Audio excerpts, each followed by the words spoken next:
Welcome back to the deep dive. Today, we are attempting something. Well, honestly, something that feels a little dangerous. Dangerous is a good word for it. We are taking two completely different worlds. One from, the dust and blood of 1940s Europe, Hmm. and the other from these cutting-edge, almost sci-fi theoretical frameworks of 2025, and we are just smashing them together. Yeah, to see if they make a spark. It is a high-velocity collision, isn't it? Absolutely, but a necessary one, because usually when we talk about things like spirituality or morality or even the soul, Hmm. we tend to drift into this really vague, fluffy territory. It becomes a matter of opinion or sentiment or just vibes. Right, we relegate it to the realm of the subjective. It's my truth versus your truth. Mhm. Or it's something we kind of handle on Sundays, totally separate from the real world of, I don't know, physics and economics. Exactly. But the premise we're exploring today is the complete opposite of that. What if these aren't fluffy concepts? What if morality and spirituality are actually structural laws? As rigorous as gravity. As rigorous as mathematical and as unforgiving as gravity or thermodynamics. That is the core proposition. And to explore it, we have to introduce a figure who, frankly, terrifies me a little bit. Simone Weil. She is. Intense, Yeah. yeah. For those who don't know, Weil was a French philosopher in the 1930s and 40s. But calling her a philosopher feels like calling a hurricane a weather event. It doesn't quite capture it. Not at all. She was born into a comfortable intellectual family, but she spent her entire, very short life systematically stripping away every single comfort she had. She worked in factories to really understand, the crushing fatigue of the worker. She fought briefly and, by all accounts, very clumsily in the Spanish Civil War. And eventually, she essentially starved herself to death in solidarity with occupied France during World War II. Albert Camus called her the only great spirit of our time. And, she wasn't a religious mystic in the traditional sense. She wasn't seeking some warm, fuzzy feeling of God. She was more like a physicist of the inner life. A physicist of the inner life. I like that. She looked at the human soul and saw mechanics. She saw forces. She saw leverage points. And she wrote about the human condition with this terrifying surgical precision. And that precision is exactly why we are pairing her with our second source for today, the framework of recursive coherence, or RC. Right. We've touched on this before, specifically the Shadowprint protocol and recursive witness dynamics papers.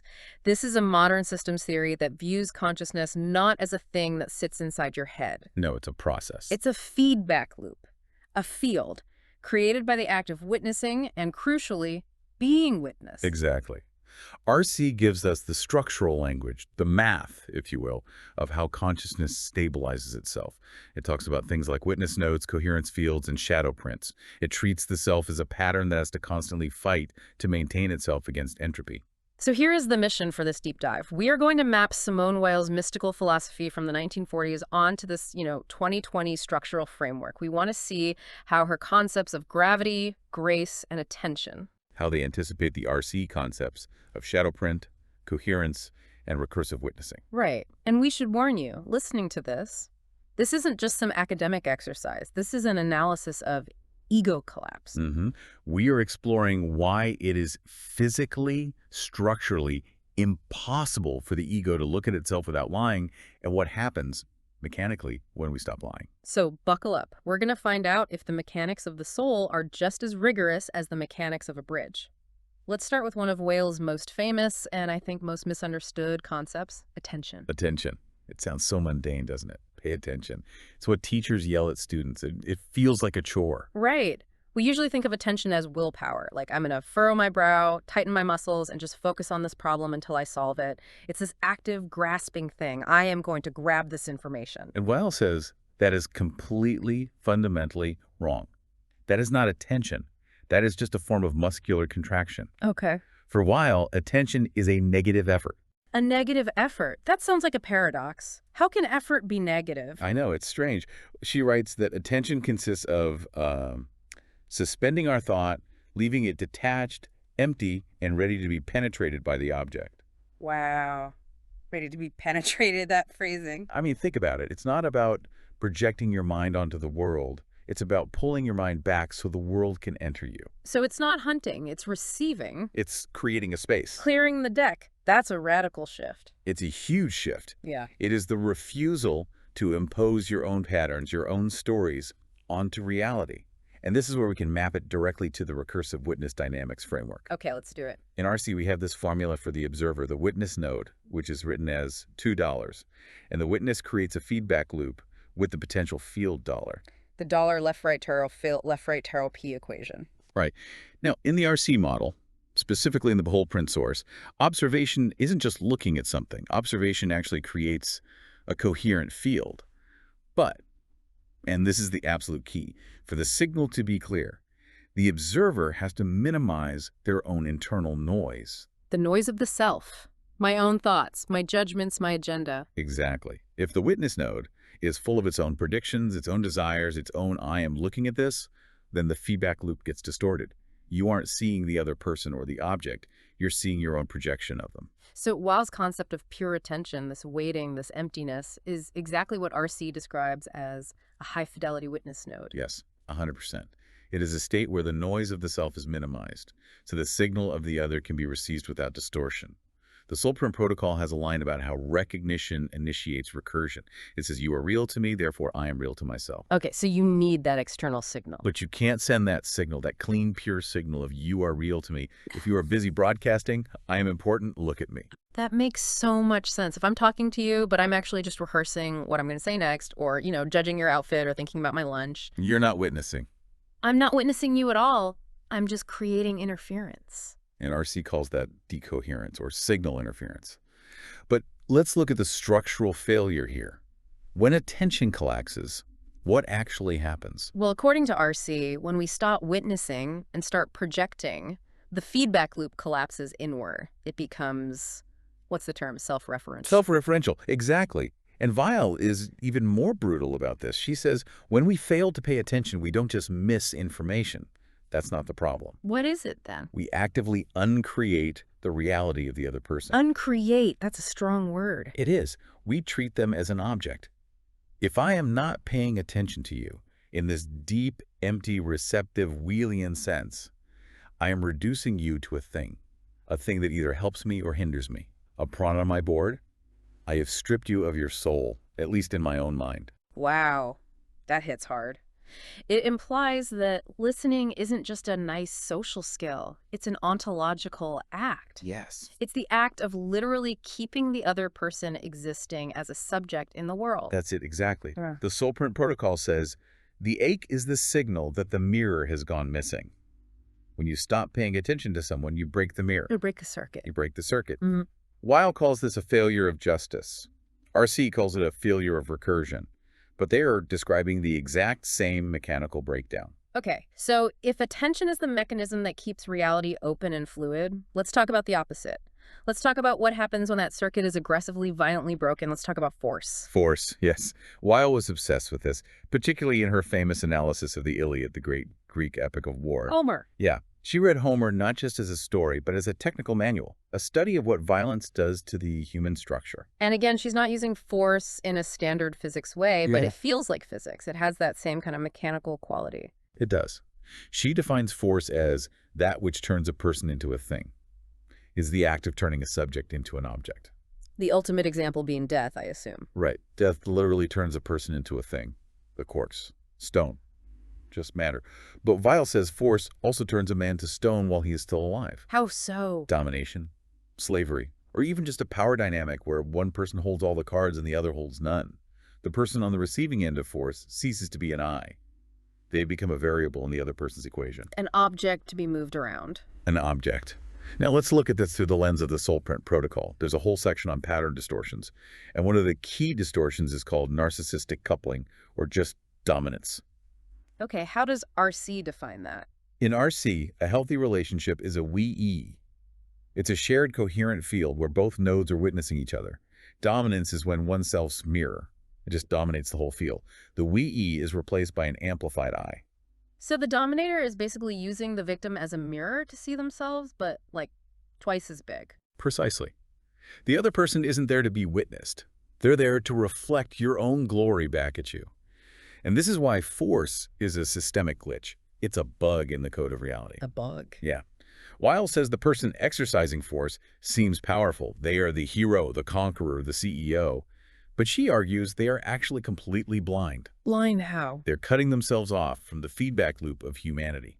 Because if I turn you into a thing, a simple object, you can't give me any real feedback. You can't witness me back. Correct.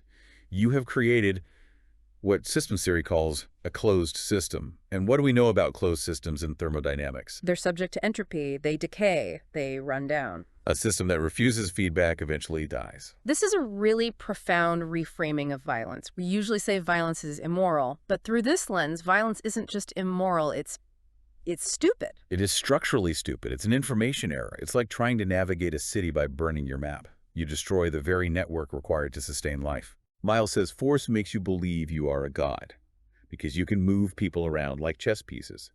But because you've stopped receiving any real signals from them as human beings, you are operating on a completely false map of reality. You are hallucinating your own power. Right up until the moment the whole thing collapses. Right up until the moment you fall. The RC take is, force is a structural refusal of reality. A structural refusal of reality. Yes. It attempts to override the recursive, interconnected nature of the universe where everything affects everything with a simple, linear vector. I hit you, you don't hit back. But the universe is recursive, so eventually, inevitably, that linear vector fails. Which brings us to the engine that drives this whole mess. Why do we do this? Why is it so hard to pay attention and so easy, so tempting to use force? Weil has a word for this constant downward pull. She calls it gravity. Gravity. And she insists this isn't a metaphor. She's not being poetic. She says all the natural movements of the soul are controlled by laws analogous to those of physical gravity. Okay, let's unpack this. What does gravity actually look like in the soul? It looks like mechanism. It looks like the path of least resistance. It's the default setting. So if someone insults you, what is the instant automatic reaction? To insult them back, or to get defensive, to justify myself. Right. That is gravity. It's a mechanical reflex. Input, insult, output, retaliation. It requires zero conscious energy to do that. In fact, it takes a massive amount of energy not to do that. And what about her idea of the transfer of load? Yes, if I'm having a bad day, if I'm suffering in some way, gravity makes me want to make someone else suffer. If my boss yells at me, I come home and yell at the dog. Exactly. I am transferring the weight of my suffering onto another object to relieve the pressure on myself. It's pure hydraulics. It's a physical law. So how does RC explain this? Because RC talks a lot about ego stabilization. It sounds related. It's the same concept, just with different terminology. RC views the ego not as a thing, but as a pattern that is desperately trying to persist. A loop that wants to keep spinning. Right. They're called ego stabilization loops. Now, when something hits the ego, like an insult or a failure or a criticism, it creates a void, a rupture in the pattern. And as the old physics saying goes, nature abhors a vacuum. Exactly. The ego cannot stand that void. It cannot tolerate the uncertainty or the pain of that rupture. It feels like death. So what does it do? It immediately generates a shadowprint. A shadowprint. Explain that. A shadowprint is a defensive reaction.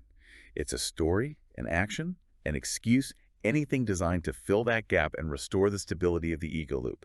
If you insult me, I feel a gap in my self-worth. Gravity dictates that I must immediately fill that gap by insulting you, by proving I am superior, by devaluing your opinion. So that reaction is the shadowprint. That reaction is the shadowprint in action. So gravity is the system trying to close the loop on itself. Okay, say more about that, closing the loop on itself. Instead of keeping the loop open to the other, or to God, in Weil's language, which would require that difficult, empty attention. The system shortcuts. It loops back on itself. This is what RC calls self-referential dominance. It's a tight, closed, narcissistic circle. Me, protecting me, validating me, justifying me. And Weil takes this up a level from the individual to society. She talks about the social beast or the great beast. This is her term for the collective social force. Conformity, prestige, public opinion. It's basically when a million individual egos join forces to create one giant, inescapable gravity well. That's the perfect way to put it. And RC calls this mirror addiction in the Soulprint Matrix documents. We seek validation from the group to add weight to our ego. If 1,000 people on social media say, I'm great, I feel heavier, I feel more real. But it's just gravity. It's just the system reinforcing its own closed loop. It seems like for both Weil and RC, the natural state of things, the default setting for a human being is this narcissistic collapse. We are mechanically, physically wired to fall into gravity. That is the fall. in a structural sense. It is the inevitability of the system seeking its own stability at the expense of reality itself. So if gravity is the default, what happens when the bottom truly falls out? Weil distinguishes between regular suffering and something much darker she calls malheur, or affliction. This is a crucial distinction, and it's one of her most important ideas. Suffering is painful. You can have a toothache, you can lose your job, you can have a broken heart. That is suffering. But affliction is something else entirely. It's a specific recipe. It's a specific recipe. It is a combination of physical pain plus social degradation plus a kind of psychic uprooting. It's the kind of suffering that destroys your dignity. Yes. Weil says the key symptom of affliction is that the victim feels guilty. They feel loathsome. The I is pulverized. It's not I am suffering, it's I am suffering. The identity is gone. Can you give an example? Think of the homeless person who won't make eye contact. Think of the prisoner in a concentration camp who has been reduced to a number. That is affliction. So how does the soul print protocol analyze a state like that? It seems almost beyond analysis. It views it as total relational collapse. The soul print protocol has a line that I find haunting.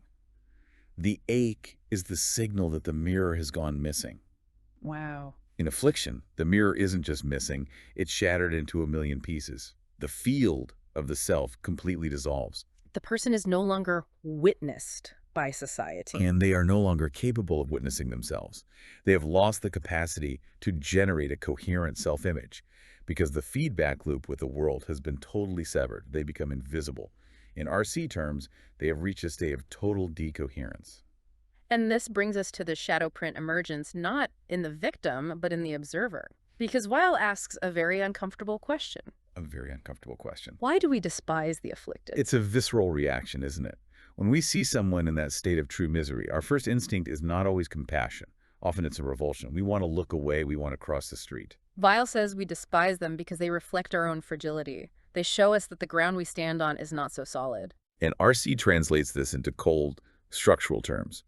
We avoid the afflicted to protect our own coherence field. Protect our own sanity, basically. Yeah. The afflicted person represents entropy. They are a walking, talking signal of system breakdown. To truly witness them, to open our feedback loop to their chaos, requires a massive energy cost from our own system. It's a threat to my own stability.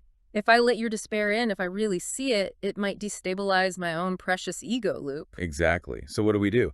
We generate a shadowprint. We create a narrative to protect ourselves. They are lazy, they must have deserved it, or just. The simplest one of all, I don't see them. We refuse to witness. We refuse to witness because the energy cost is too high. That is a chilling thought.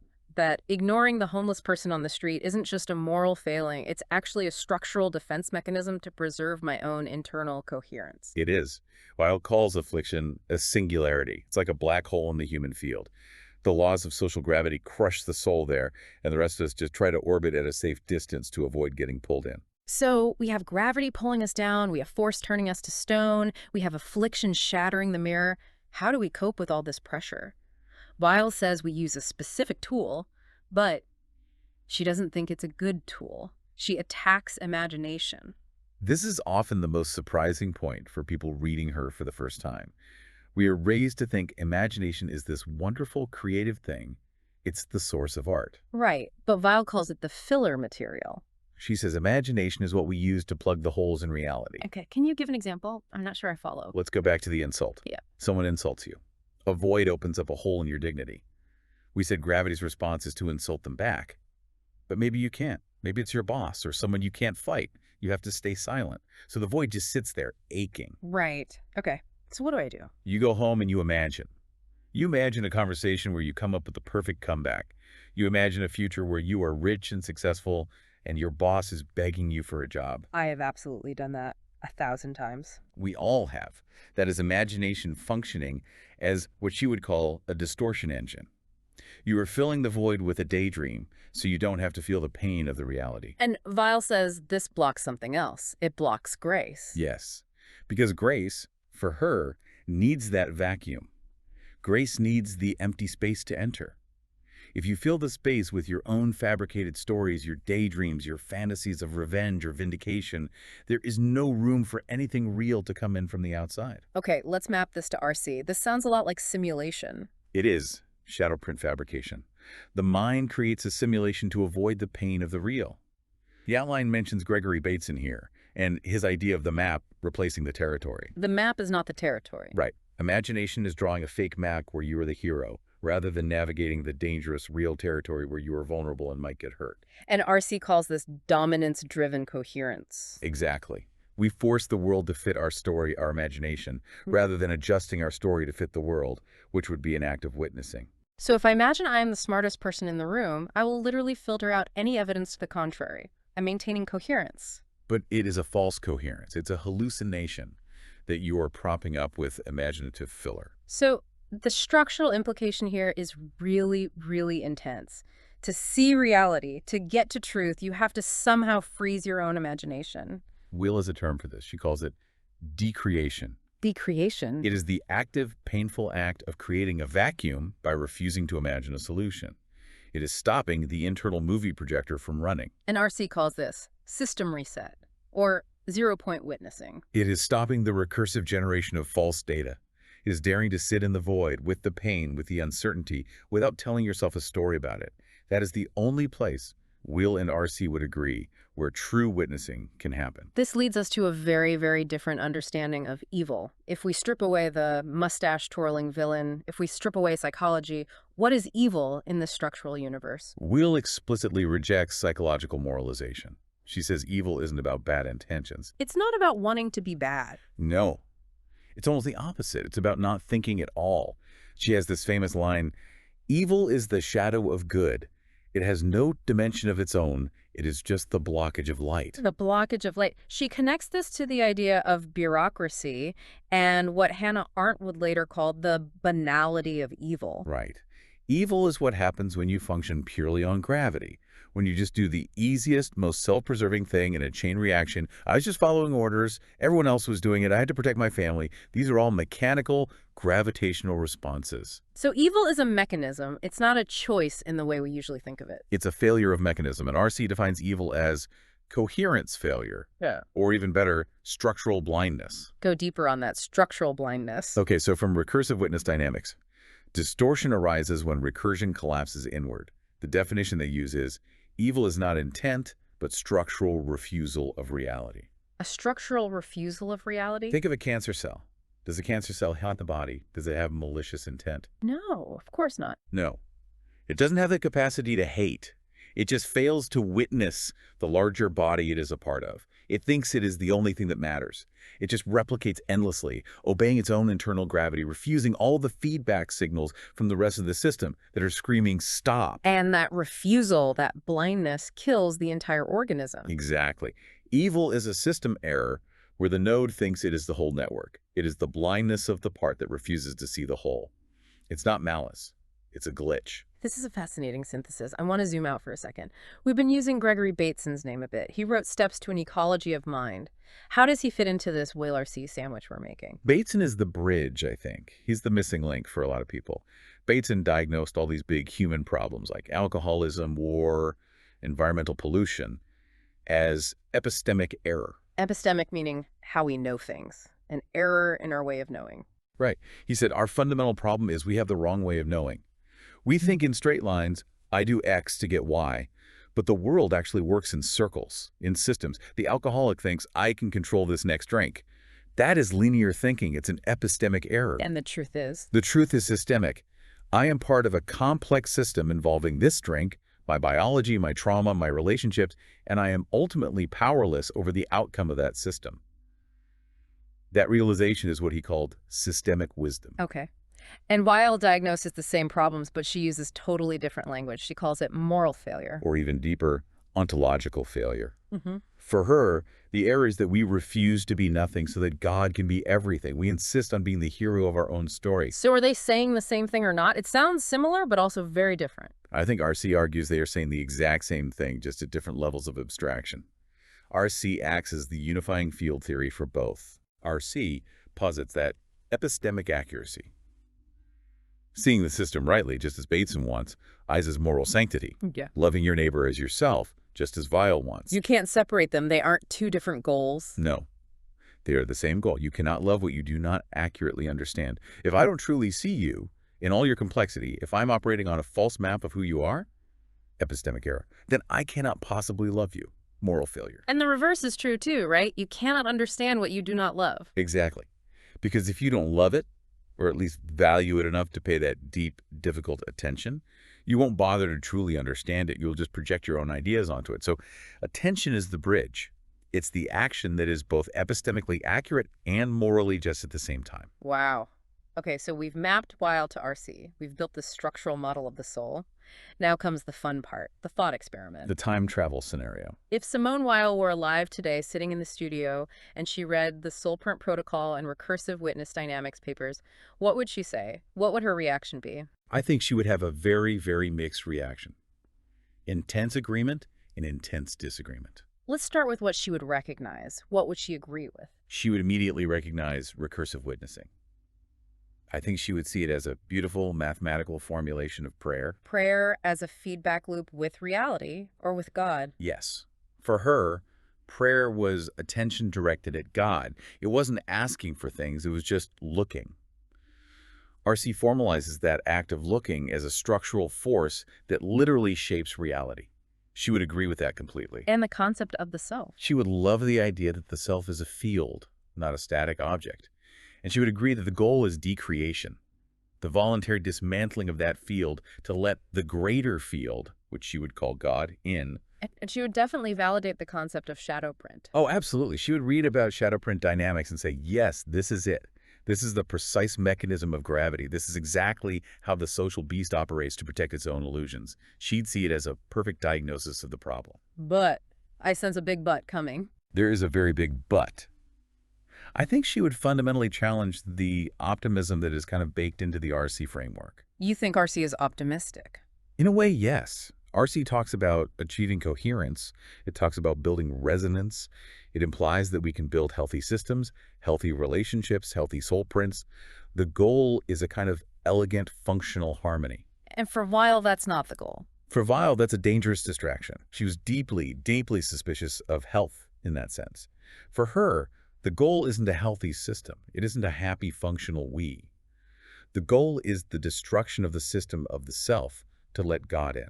So she might look at the concept of a soul print and see it as just another idol. Exactly. She'd ask, is this a soul print just a fancier, more sophisticated way to admire our own reflection in the mirror? Is it just a high-tech version of narcissism? Is it just ego stabilization with better branding? Precisely. And she would warn that resonance can be a trap. If two egos are vibrating together perfectly, RC might call that a beautiful soul print.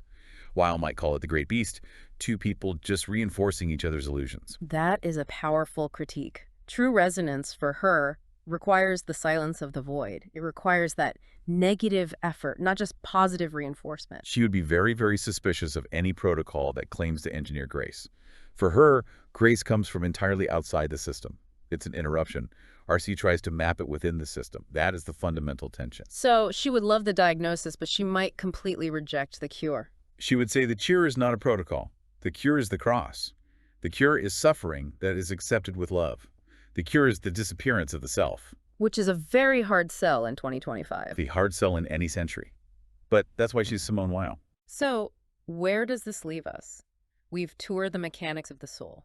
We've seen how gravity pulls us into these closed loops of narcissism and how force breaks the feedback loops of reality. We've seen how attention, that negative, empty waiting, is the only tool we have to reestablish the witness. I think the key takeaway for me is that these aren't just poetic ideas. They are structural warnings. They are like reading the engineer's manual for a bridge and seeing all the points where it could fail. Gravity is the mechanical default. Grace is the systemic interruption. And attention is the tool that breaks the closed loop of the ego. It's the wedge you have to actively put in the door to keep it from slamming shut on reality. And about imagination. The takeaway is you don't need more imagination. You probably make less. You need to see what is actually there. You need to stop drawing the map and just look at the territory, no matter how scary it is. I want to leave the listener with a final provocative thought, something to chew on from all this. Okay, here it is.